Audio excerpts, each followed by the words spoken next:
Et tous, dans l'immigration comme ici, doivent avoir leur cas. C'est ça le but. Les objectifs, c'est par exemple la place de l'indépendance. Mais il ne faut pas substituer l'objectif au but. Le but est atteint aujourd'hui. Tout Dakar est bloqué, non pas par Wade, mais par les forces de l'ordre en lieu et place de Wade. Donc Wade n'a plus d'objet, n'a plus aucune raison de venir ici. Moi je souhaite, au nom de la République, de l'amitié et de l'amour que nous devons les uns les autres, que Maître Wade ne vienne pas. Parce que son but est atteint. Je dis bien le but. Il a gagné. Et donc, ce qu'il s'agit maintenant, c'est que Wade fasse une conférence de presse dans son local ou ailleurs. Et surtout, qu'il n'y ait pas aujourd'hui une seule bombe, quoi que ce soit, ou du gaz ici. On n'en a pas besoin. Et donc, vraiment, vive le Sénégal. Et merci encore beaucoup. Donc, allons-y, discutons, échangeons. Et le Sénégal va mieux se sentir. Évidemment, je parle en tant que professeur Malick Ndiaye au nom du cadre des concertations pour des actions pour qu'il y ait régularité, transparence et sincérité du scrutin. Donc, vive le Sénégal.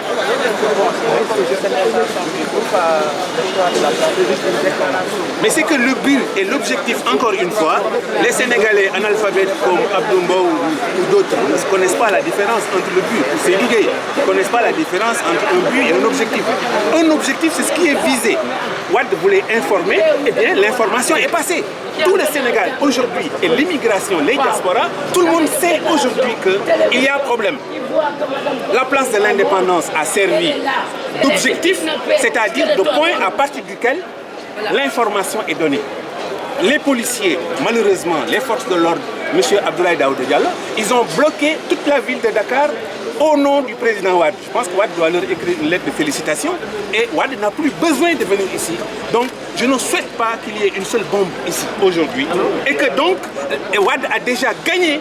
Et donc, le pays doit respirer. Maintenant, tous les Sénégalais, toutes les coalitions, les 47, sont invités à une discussion pour faire un front pour la régularité, la transparence et la sincérité de ce scrutin. Notre pays est un pays de tradition et je suis sûr qu'avec un peu de bonne volonté, nous allons y arriver. Donc le Sénégal a besoin de paix. Vive le Sénégal. Non, cette question-là, il faut la laisser jusqu'à ce que les 47 coalitions, tous les acteurs politiques et les confréries et les églises se réunissent pour en parler. N'ajoutons pas de l'huile sur le feu, ni du feu sur l'huile. Essayons de refuser les débats des politiciens ou des radicaux gauchistes, etc. Essayons de penser au Sénégal qui a besoin de paix. Notre présence ici, en tant qu'universitaire, montre que la paix est possible. Et donc, discutons, réunissons-nous tous et essayons de voir comment sortir notre pays de cette situation. Pour notre part, nous, les coalitions structurées pour la régularité et la transparence, ce que nous souhaitons évidemment, c'est qu'il y ait une large concertation, pas plus tard que demain soir, entre toutes les composantes, les acteurs politiques, civils, religieux, pour que le Sénégal continue sa marche en avant, mais pas de discours politiques. C'est pas cela, Yakarni, à titulaté, à coupaté. Mais écoutez, nous sommes là, le peuple est là aujourd'hui. Le peuple est là. Donc, nous ne pouvons pas accepter que la démocratie, véritablement, soit aujourd'hui, je regarde, nous n'acceptons pas que la démocratie soit saccagée. Aujourd'hui, il nous faut un développement réel, harmonieux. Merci, merci beaucoup. Merci, merci. À la fin. Oui, oui.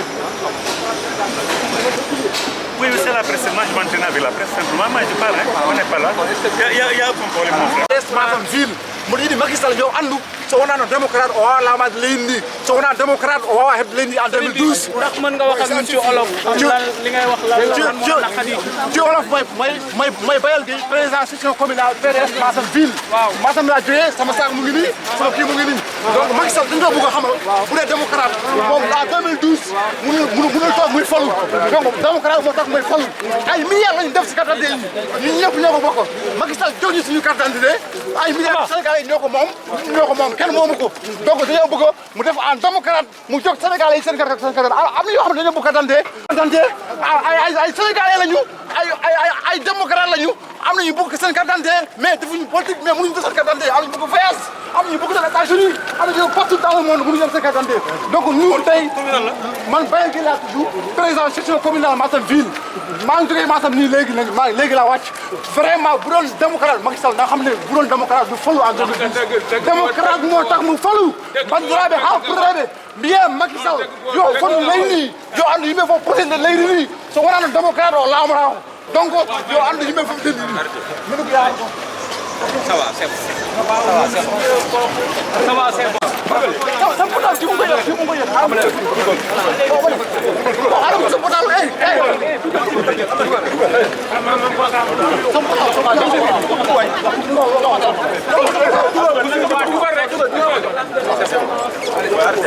Nous sommes des totalitaires. Il a écrit.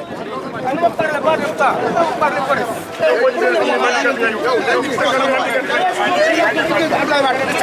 à Besançon, à nos jours, qui est Ablaye Wade? Je suis le symbole du pays. Mon père a créé le pays en 1957 à Thiès. La voie ouverte pour la fraude électorale ne passera pas. C'est Madame Tchouk Fambaye Ndoye, investie sur la liste départementale de la coalition gagnante. Fambaye Ndoye, la fraude électorale ne passera pas. Ce grand recul démocratique, le ministre dit que c'est un seul problème d'identification. Moi, je peux voter avec des pièces, des passeports, des récépissés. Non, on a vécu le temps des ordonnances. Et ça ne passera pas cette fois-ci. C'est une voie ouverte pour vraiment la fraude électorale et ça ne passera pas. Madame Fambaye Ndoye investie sur la liste départementale de la coalition gagnante au Sénégal. Quatrième place. Quatrième place. Fambaye Ndoye sur la liste départementale. Ah, il faut ñu wax li ñu metti. Il faut ñu wax ko. dañ ne voie bi ñu ubbi pour mën a fraude la duñ ko nangu. parce que xam nañ ni recul démocratique bu mel ni dafa ñaaw ci deru Sénégal. avec avancée bi ñu def yëpp ñu naan tey ay récépissé moom la ñuy voté dañuy voté ak ay passeport dañuy voté vraiment ak ay permis de conduire on ne l'acceptera pas. Kenn du dilapider 50 milliards de nos francs pour des cartes de population mënuñu ci accepter. Vraiment c'est ça qu'on refuse. Allez, on y va, on circule. Voilà, on circule. Waaw mu ngoog moom Fambaye Ndoye nekk 4e sur la liste de Dakar. ñun waa commune Golf Sud lañ bokk. waaw di soutenir Karim Wade aussi. marché bi de gis nga ni ñu ko gisee ñun moom am nañu volonté pour ñëw mais ñu ngi commencé di ñu dàq waaw nee na fii kenn lu mu fi taxaw journaliste rek moo fi taxaw waaw te ñun li ñu bëgg a wax kenn mënuñu ko tere wax bu yeboo suñu bakken bi lañ ci teg daal. lan ngeen bëgg a wax yéen. lu ñu bëgg a wax mooy moom li mu wax ni affaire carte yi na fexe génn carte d'identité yi lañ wax nit ñi dem voté ji. moo gën récépissé yi parce que am récépissé amul kii.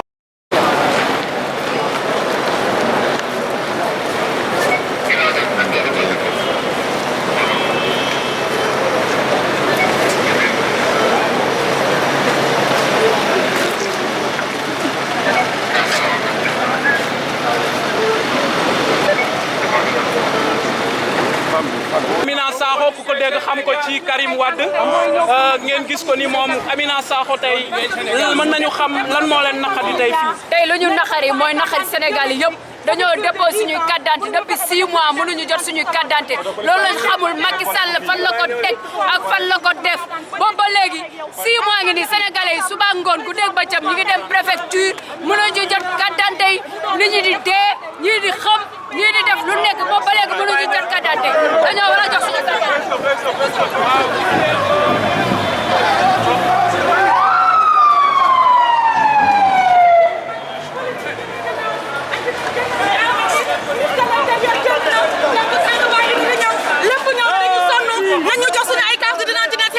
Je suis là avec la sœur la Lionne Amina Sakho. Mouvement MKP.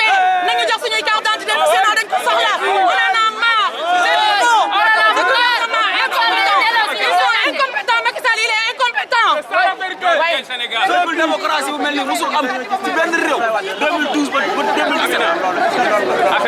benn risque Ablaye Wade li muy kaas war na ko kaas parce que Macky Sall bi mu nekkee ci réew mi ba tey li muy gouverner dara baax si dafa jël police teg ko wax mu tëj la vraiment loolu nanguwuñu ko suñu ay carte d'identité nañ ñu ko jox 3 jours des élections man jotuma sama carte d'identité on peut vérifier jotuma sama carte d'identité samay rek ñu ngi nii jotuñu seen ay carte d'identité ak ñi nekk fii yëpp ci ginnaaw loolu moo tax ñu tey ñu taxaw bañu ñu ci ba suñu bakkan des ci tali bi mais Macky Sall na génne les cartes d'identité ñu door ko ñu ci anti juillet am majorité à la place de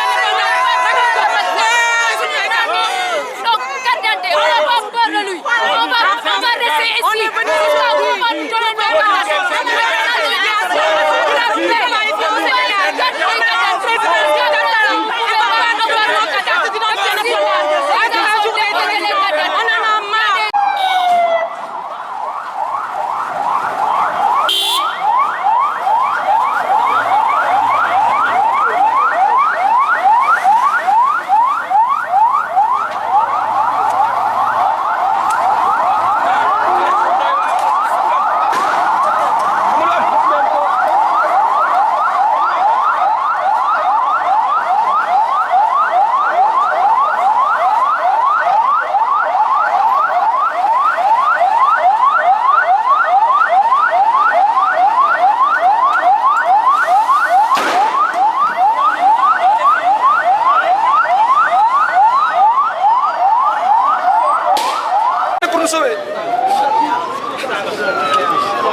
Il est revenu pour nous sauver.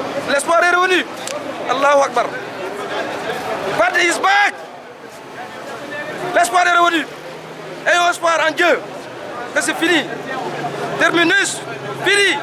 Gassi. parce que li ñu def du yoon moom Macky Sall bu fekkoon Abdoulaye Wade def li tey jii du falu waaw loolu moom moo ñu métti moom la ñuy wax. waaw léegi maître Abdoulaye Wade moom nga xam moo leen woo tey. moom mën nañu am information ci fan la nekk moom mi leen dajale. waaw li ñu dégg moom mi ngi ci yoon bi di ñëw nit ñi tamit ñoo ngi taxaw di ko xaar ñun duñu yàq duñu def dara mais quand même am nañ droit laaj suñu kii ñoom 50 milliards def nañ ko ci affaire bi ba léegi nii jox nañu seen carte du yoon daal du yoon. baax na yéen a ko gisandoo. man maa ngi tudd Mamadou Biaye dama ñëwoon fii pour réclamer comme sénégalais yooyu sama carte parce que depuis mois de janvier daa déposé sama carte ba léegi jotuma ko te dimanche la ñuy voté te cause pour laquelle ma ñëw fii pour joytu ko pour am sama carte xam nga et je suis prêt du ma bougé fii 22 heures du ma bougé fii tant que aw ma lu sax. est-ce que jàpp nga ni marche bi dina am ndax dañ ko jàppoon ñetti waxtu. Serigne Sidi Mokhtar moo woo Ablaye Wade ay trésoriers yooyu que pour mu renoncer bon xaw ma ndax dëgg la wala du dëgg mais de toute façon man maa ngi fii taxaw xaar Ablaye Wade bu ñëwee ma masaak moom bu ñëwul tamit maa ngi nii taxaw. yow daal pare nga pour marche boobu mat sëkk. pare na maa ngi nii taxaw. est-ce que yaa ngi xam risque yi ci nekk tey. risque jar na moo de sama bakkan laa si teg fii ba 22 heures maa ngi fii boo ñëwee fii di ma fekk li ma wax moo jàpp ko teel. ban gis-gis nga am ci li Macky Sall daan mën nañoo woote ak de toute façon moom na ñëpp déclaré sa yorul carte na déclaré carte am boo yore sa carte dem dimanche nga voté. mais mën nañu woote ak récépissé Macky Sall moo ko wax yow sa jàngat la man moom loolu moom assuré wu ma ko récépissé moom reçu pièce d'identité laa xam mais reçu moom loolu moom ba dépassé nañu loolu.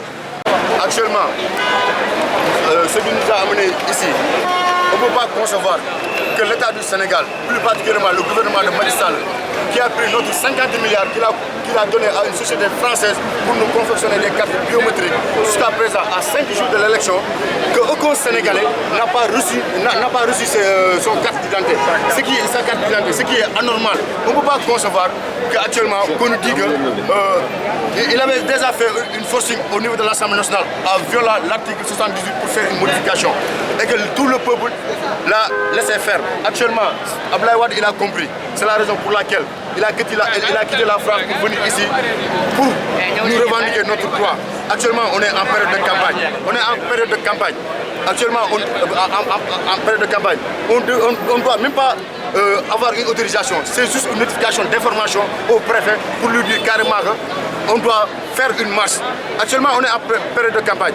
Cette manifestation-là, ce qu'on a vu aujourd'hui, c'est vraiment grave. C'est une recul de la démocratie. Est-ce que vous avez été au niveau des centres pour vérifier votre carte? Si, moi qui se parle, je fais partie de la commission au niveau de Yoff Il y a beaucoup de nos militants qui n'ont pas reçu leur carte d'identité. Et actuellement, nous tous, on a vu au niveau des réseaux sociaux des cartes d'identité qui sont en train de circuler. Tu vois une femme, on lui donne une nom, Mohamed, qui s'appelle Mohamed. Un homme, on lui dit Moumi ou bien Fatou. Ce qui est anormal. Nous, on est... Si les élections vont se tenir, nous, on sera dans les bureaux de vote. Nous n'accepterons pas. On a appris une information que Macky Sall a saisi le Conseil constitutionnel. Même si le Conseil constitutionnel valide que les passeports, les permis de conduite, les anciennes cartes et les récépissés, ils vont voter. Nous, on ne va pas l'accepter au niveau de la commune de Yoff. On ne va pas accepter cela. Et on salue